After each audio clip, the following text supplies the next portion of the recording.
stop on our tour of the Spring Grove Cemetery is the Gatehouse, and you're able to see some of the old historic pictures, and honestly not much has changed over the years.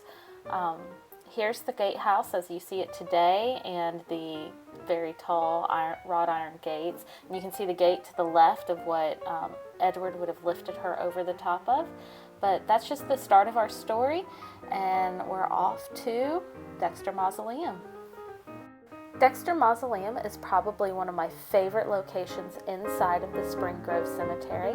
As you can see, it's this beautiful Gothic cathedral looking mausoleum, and it was actually a whiskey baron's mausoleum. Very beautiful, obviously very wealthy, but this setting actually plays an important role in the very beginning of the story, and I'm going to let my recorded video from when I was there explain how it connects to Counterfeit Love. I'm standing in front of Dexter Mausoleum, where in the very beginning of the story we find out that Theresa and Broderick had their very first kiss on these steps before the story starts. Afterwards, this is also the location where Theresa runs into a whole lot of trouble with Fitz and Grimm and a whole lot of other characters. As you can see, there's the lake behind me that she has to skirt and run through in the rain. Well, she doesn't run through the lake, but she runs through the cemetery in the rain. And this cryptic building is definitely not someplace you want to be after dark. And running through a cemetery at midnight to this building is definitely a creepy location. So this is the Dexter Mausoleum, and I'm on to my next stop.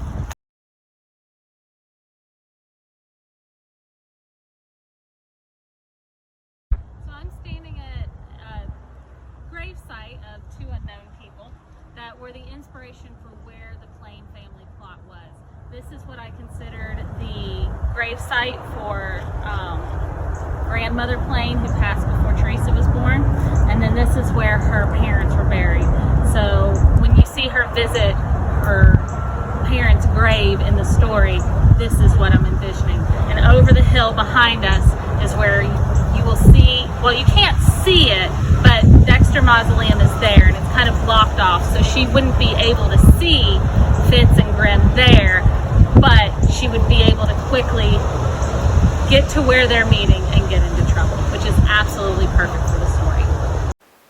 Norman Chapel isn't a place that you really see too much in the story, but it does get mentioned. It's a very beautiful chapel, and I'm going to let my video explain how it connects to the story. Hi, I'm sitting on the steps of Norman Chapel in Spring Grove Cemetery in Cincinnati, Ohio, and this is not in the story, but it is mentioned that there's a jail in the bottom of this building, and there was back in the 19th century.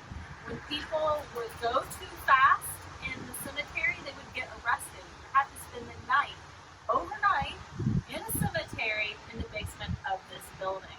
And they were also charged a fine. So that was just a fun piece of history that I wanted to share. That is the end of the tour for Spring Grove Cemetery. If you're interested, you can join me in another video for a look at Burnett Woods, and you'll have to visit the website to see some other tidbits about parts of Cincinnati that have unfortunately disappeared. Hit on the Books tab and then bonus content, and you will find all sorts of fun things. You can also pick up your copy of Counterfeit Love at any retailer where books are sold, and I hope you enjoy the story. Thank you for joining me.